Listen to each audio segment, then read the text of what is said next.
everyone, this is Anurag Kumar. You are watching our channel. I am Math Hensipur, जहाँ पर हम बात करते हैं मैथमेटिक्स की। और आज इस सेशन के अंदर हम बात करने वाले हैं क्लास 12 के एक इम्पोर्टेंट टॉपिक मैट्रिक्स की। आज का जो सेशन है वो एग्जाम के लिए रिलेटेड टॉपिक्स को पढ़ाए जाने के लिए है। और यहाँ पर हम बात करेंगे आरपीयू में, जो दोनों ही बोर्ड सीबीएसई और बीएसई दोनों ही बोर्ड के लिए क्या है इंपॉर्टेंट है।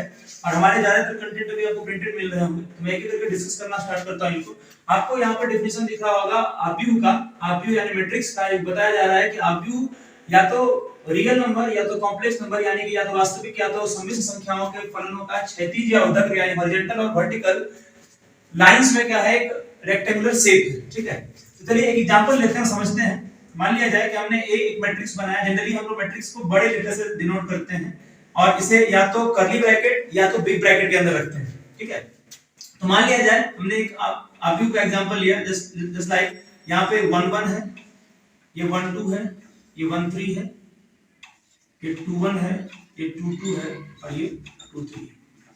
देखिए प्लेस के हिसाब से इसको अरेंज करते हैं हम लोग। जहां पर कि आप इसको देखें यदि, तो ये जो है क्या कहलाता है, रॉ कहलाता है।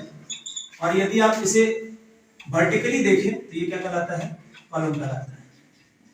ठीक है, अब इसके पास total number of row, total number of column कितने हैं, तो इसके पास टोटल नंबर ऑफ रॉ जो है, नंबर ऑफ रॉज जो इनके पास टोटल है 1 and 2।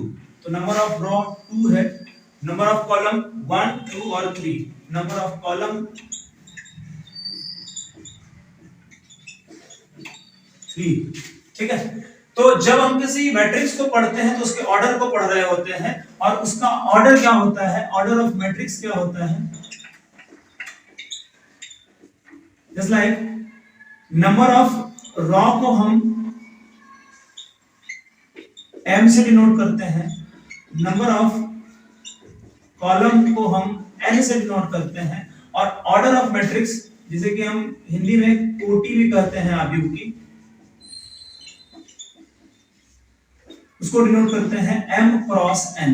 दैट मींस यदि इस मैट्रिक्स को हम समझे तो यहां पर हमारे पास टोटल नंबर ऑफ रॉ 2 है तो वो m हो गया, और टोटल नंबर ऑफ कॉलम कितना है 3 है तो वो कितना हो गया 3, यानी कि 2 into 3। तो इसका यदि ऑर्डर लिखना पड़े इस मैट्रिक्स का, तो इस मैट्रिक्स का ऑर्डर क्या हो जाएगा 2 into 3। आपको ऑब्जेक्टिव में ये क्वेश्चंस कभी-कभार पूछे जा सकते हैं कि आप दिए गए मैट्रिक्स के ऑर्डर को लिखिए। ठीक है, और अब हम बात करने वाले हैं इसके टाइप्स के बारे में। तो आप पहले इसे स्क्रीनशॉट ले लें, उसके बाद हम बात करते हैं एक एक करके। चलिए अब डिस्कस करते हैं मैट्रिक्स के टाइप को। यहाँ पर सारे मैट्रिक्स के टाइप दिए गए हैं, तो चलिए एक एक करके डिस्कस करना स्टार्ट करते हैं। पहले बात करते हैं वर्ग आरपीयू की। तो देखिए वर्ग आरपीयू क्या है, कहा जाता है कि वो कोई भी मैट्रिक्स वर्ग आरपीयू बनेगा, यानी कोई भी आरपीयू वर्ग आरपीयू बन जाएगा, स्क्वायर मैट्रिक्स बन जाएगा जब उसके नंबर ऑफ रॉ और नंबर ऑफ कॉलम क्या हो जाए, बराबर हो जाए। अभी मैंने कुछ देर पहले आपको बताया था किसी भी नंबर को कैसे डिनोट करते हैं, किसी भी रॉ को कैसे डिनोट करते हैं। तो नंबर ऑफ रॉ को हमने डिनोट किया है m से, ठीक है, तथा नंबर ऑफ कॉलम को डिनोट किया है हमने n से। ठीक है, और यदि किसी आरपीयू के अंदर, किसी मैट्रिक्स के अंदर m और n बराबर हो जाते हैं तो वो क्या बन जाता है, स्क्वायर मैट्रिक्स बन जाता है, वर्ग आरपीयू बन जाता है। तो मैं एक एग्जांपल आपको लेके दिखाता हूं। जस्ट लाइक हमारे पास एग्जांपल है 1 2 3 and 4। अब जरा गौर से देखिए कि इसके अंदर रॉस कितने हैं, 1 and 2।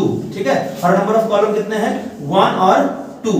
तो टोटल नंबर ऑफ रॉ भी 2 है, यानी m is equal to 2 और n is equal to भी कितना है, 2 है। तो यानी इस मैट्रिक्स का ऑर्डर जो बना वो क्या हो गया, जस्ट लाइक 1 2 3 4, यानी कि इसका ऑर्डर है 2 क्रॉस 2। तो ऐसे कोई भी आरपीयू जिसके अंदर नंबर ऑफ रॉ और नंबर ऑफ कॉलम बराबर हो जाए वो सब क्या कहलाएंगे, वर्ग आरपीयू कहलाएंगे। मैं एक एग्जांपल और लेके समझाता हूं। यदि यहां पर मैंने m इस बार 3 लिया और n इस बार मैंने 3 लिया, तो हमारे पास एक आरपीयू बन के आएगा 1 2 3 4 5 6 7 8 और 9। ये आप देखिए यहां पर फिर से आप गिनिए, यदि आप वर्टिकल गिन रहे हैं तो इसके पास 1 2 और 3 वर्टिसेस है, और यदि इसको हॉरिजॉन्टली गिनते हैं तो 1 2 और 3। तो हॉरिजॉन्टल में गिने गए चीज को हम लोग रॉ कहते हैं, वर्टिकल में गिने गए चीज को क्या कहते हैं, कॉलम कहते हैं। तो यहां पे देखिए टोटल 1 2 और 3 रॉ है, तो 3, और यहां पर 1 2 और 3 कॉलम्स है, यानी कितना हो गया 3। तो यानी ऑर्डर ऑफ मैट्रिक्स कितना हो गया 3:3। और ऐसा कोई भी आव्यूह जिसके अंदर m और n बराबर होते हैं क्या कहलाता है, वर्ग आव्यूह कहलाता है। चलिए बात करते हैं पंक्ति आव्यूह की, यानी कि रॉ मैट्रिक्स के बारे में बात करना स्टार्ट करते हैं। क्या होता है रॉ मैट्रिक्स?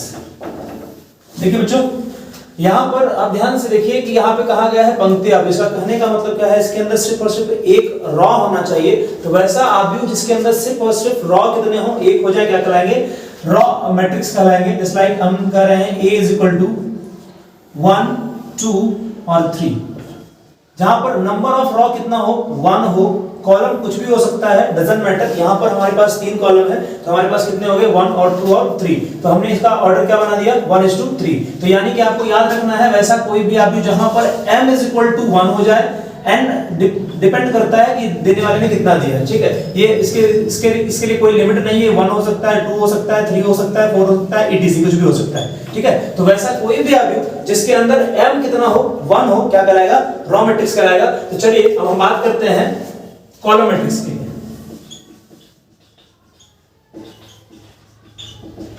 देखिए अब जिस तरह का इसका डेफिनेशन था कि जिसके पास नंबर ऑफ रॉ 1 हो, उसी प्रकार से कॉलम मैट्रिक्स में क्या कहेंगे, जिसके पास नंबर ऑफ कॉलम कितना हो जाए, 1 हो जाए, ठीक है। तो जस्ट लाइक यहां पर एक एग्जांपल देते हैं आपको, A = हो गया 3, 4 और 5। तो यहां पर आप गौर से देखिए, यहां पर नंबर ऑफ कॉलम कितना है, 1 है, जबकि नंबर ऑफ रॉस कितने हैं, 3 है। तो यहां पर हम बोल सकते हैं कि वैसा कोई भी आव्यूह जिसके लिए m कुछ भी हो जाए, बट n कितना होना चाहिए, 1 होना चाहिए, तो वो आव्यूह क्या कहलाता है, कॉलम मैट्रिक्स कहलाता है, स्तंभ आव्यूह कहलाता है। यानी कि इसके अंदर वर्टिकल लाइन कितनी होनी चाहिए, 1 होनी चाहिए, जबकि इसके अंदर हॉरिजॉन्टल लाइन कितनी होनी चाहिए, 1 होनी चाहिए। तो चलिए बात करते हैं नेक्स्ट, चलिए बात करते हैं क्षैतिज आव्यूह और उदग्र आव्यूह का, यानी कि हॉरिजॉन्टल मैट्रिक्स का।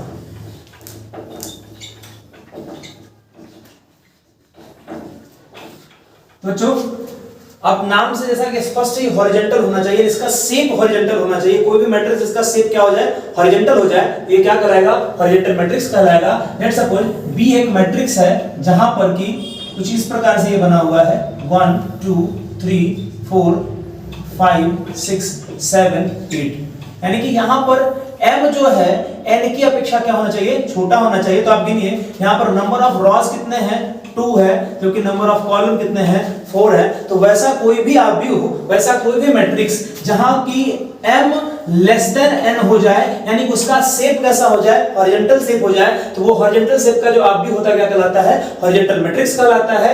जहां पर कि m छोटा हो और n बड़ा हो। हमारे इस केस में देख लीजिए 2 < 4 है, यानी कि ये दिया गया आव्यूह कैसा है, हॉरिजॉन्टल मैट्रिक्स है। चलिए बात करते हैं आगे उदग्र आव्यूह यानी कि वर्टिकल मैट्रिक्स की। तो अब जिस प्रकार से ये दोनों कंट्राडिक्शन में है भाई साहब, यहां पर जब आपने देखा कि m छोटा है तो अगली बार क्या होगा, m बड़ा होगा, और m जब बड़ा होगा तो इसका शेप कुछ कैसा हो जाएगा, वर्टिकल शेप हो जाएगा इसका। लेट्स सपोज C हमारे पास क्या है, एक आव्यूह है जो कुछ इस प्रकार का देखने में लग रहा है। अब इसका शेप गौर करिए, ये हॉरिजॉन्टल था और ये क्या है, वर्टिकल शेप में है। तो यहां पर नंबर ऑफ कॉलम रॉस 1 2 3 और 4 है, और नंबर ऑफ कॉलम कितने हैं, 2 है। तो यानी यहां पर हम कह सकते हैं कि कोई भी आव्यूह वर्टिकल मैट्रिक्स कहलाएगा जब m ग्रेटर देन क्या हो जाए, n से हो जाए। और हमारे इस केस में क्या है, m ग्रेटर देन क्या है, n है। दैट मींस वैसा कोई भी आव्यूह जो शेप में वर्टिकल हो और m क्या हो, ग्रेटर देन n हो, क्या कहलाता है, वर्टिकल मैट्रिक्स कहलाता है। तो चलिए अब बात करें नेक्स्ट आव्यूह जीरो मैट्रिक्स की। चलिए बात करते हैं हम जीरो मैट्रिक्स के बारे में।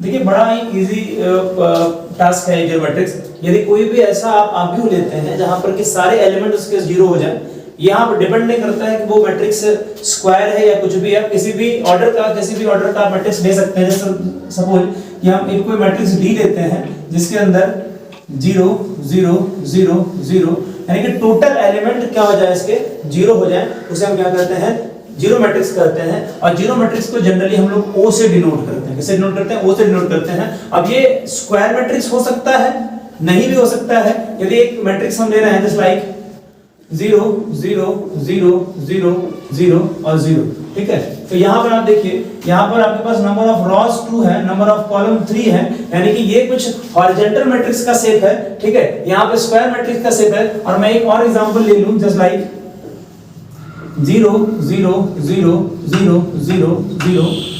तो यहाँ पर आप नंबर ऑफ रॉस 3 है, नंबर ऑफ कॉलम 2 है, यानी किसी भी ऑर्डर पे मैट्रिक्स में जहां पर कि सारे एलिमेंट्स क्या हो जाए, 0 हो जाए, आप इसे क्या कह पाएंगे, शून्य मैट्रिक्स कह पाएंगे, और इसे डिनोट किया जाता है O से। चलिए बात करें नेक्स्ट।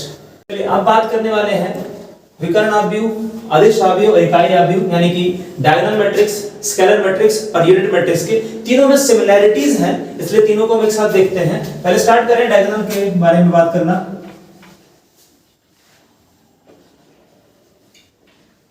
डायगोनल मैट्रिक्स, देखिए कहा जाता है कि कोई भी मैट्रिक्स, लेट्स सपोज हमने ए लिया है, कोई भी मैट्रिक्स जिसके प्रिंसिपल डायगोनल के एलिमेंट्स क्या हो जाए, प्रिंसिपल डायगोनल्स के एलिमेंट को छोड़कर बाकी सारे एलिमेंट क्या हो जाए, 0 हो जाए, तो वो सारा वो मैट्रिक्स क्या कहलाता है, विकर्ण आव्यूह यानी कि डायगोनल मैट्रिक्स कहलाता है। लाइक यहां पर हम कोई एलिमेंट ले लें, 2 0 0 0 3 0 0 0 4। तो आप गौर से देखिए, यह जो है ना हमारा क्या है, प्रिंसिपल डायगोनल है। क्या ये प्रिंसिपल डायगोनल है, और प्रिंसिपल डायगोनल के एलिमेंट्स को छोड़कर बाकी सारा एलिमेंट जब 0 हो रहा होता है उसको क्या कहते हैं, डायगोनल मैट्रिक्स कहते हैं। क्लियर है? यानी कि आपका जो प्रिंसिपल डायगोनल है, प्रिंसिपल डायगोनल है यानी कि मुख्य विकर्ण जो है, क्या है, मुख्य विकर्ण जो है वो आपका क्या होना चाहिए, उस पे कोई ना कोई नंबर होना चाहिए, ठीक है। तो ये यदि कोई ना कोई नंबर आया तो ये क्या कहलाएगा, डायगोनल मैट्रिक्स कहलाएगा। इसके बाकी सारे एलिमेंट्स क्या हो जाने चाहिए, 0 हो जाने चाहिए।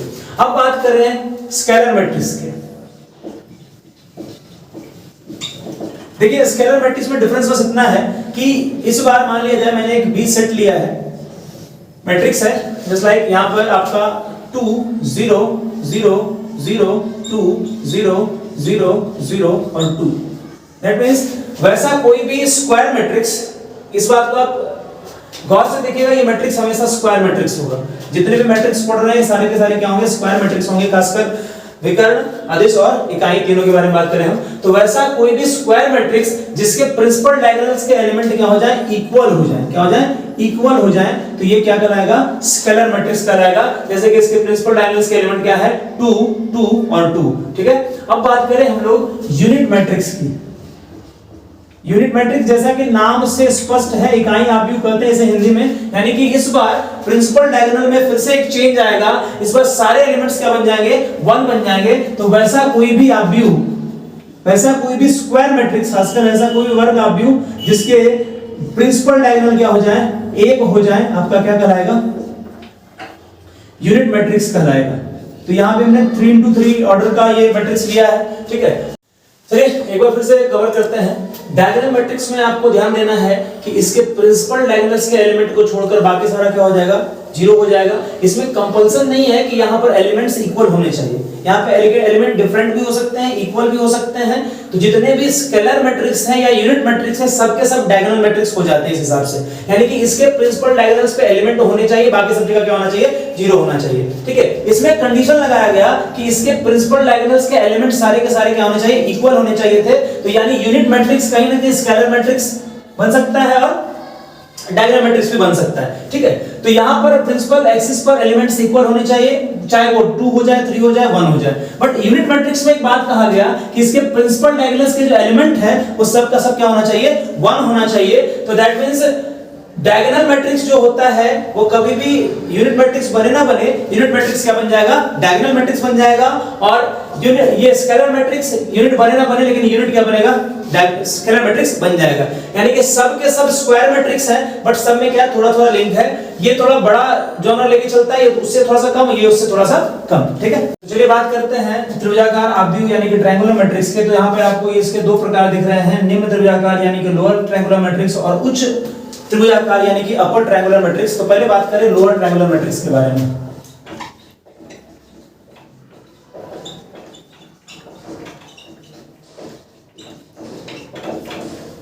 देखिए यदि मैं एक मैट्रिक्स ए ले रहा हूं जिसके प्रिंसिपल डायगोनल के ऊपर के सारे एलिमेंट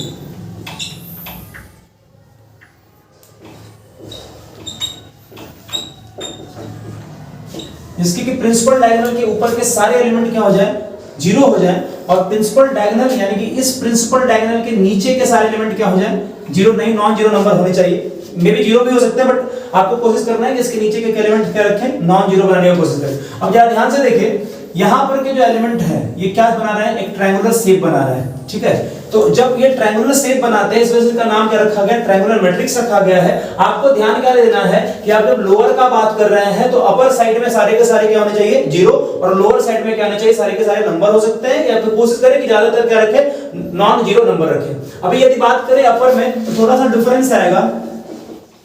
अपर ट्रायंगुलर मैट्रिक्स में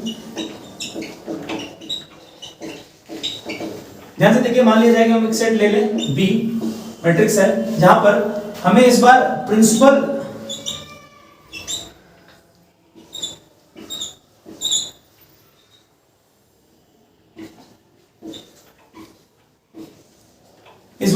एक्सिस के नीचे के सारे एलिमेंट क्या होने चाहिए, जो नीचे का ट्रायंगल है उसका सारे एलिमेंट क्या होना चाहिए, जीरो होना चाहिए। तो जब डाउन का सारा एलिमेंट जीरो हो जा रहा है तो आप कहिएगा ये अपर ट्रायंगुलर मैट्रिक्स है, और जब अप का सारा जो एलिमेंट है वो जीरो हो जा रहा है और ट्रायंगल बना है, उसको क्या कहिएगा कि वो लोअर ट्रायंगुलर मैट्रिक्स है। दूसरे तरीके से याद रख सकते हैं कि जब हम लोअर ट्रायंगुलर मैट्रिक्स की बात कर रहे होते हैं तो लोअर साइड में जो ट्रायंगल बन रहा है उसमें क्या होंगे, सारे के सारे नॉन जीरो नंबर हो सकते हैं, मे बी 1 2 जीरो नंबर भी हो सकते हैं, ठीक है। और जब अपर का बात कर रहे हैं तो अपर साइड में जो एलिमेंट्स बचे हुए हैं उसके अंदर मोस्ट ऑफ द जो एलिमेंट होंगे वो क्या होंगे, नॉन जीरो नंबर होंगे, ठीक है। क्लियर हो गया। अब बात करें अगले टाइप ऑफ मैट्रिक्स की।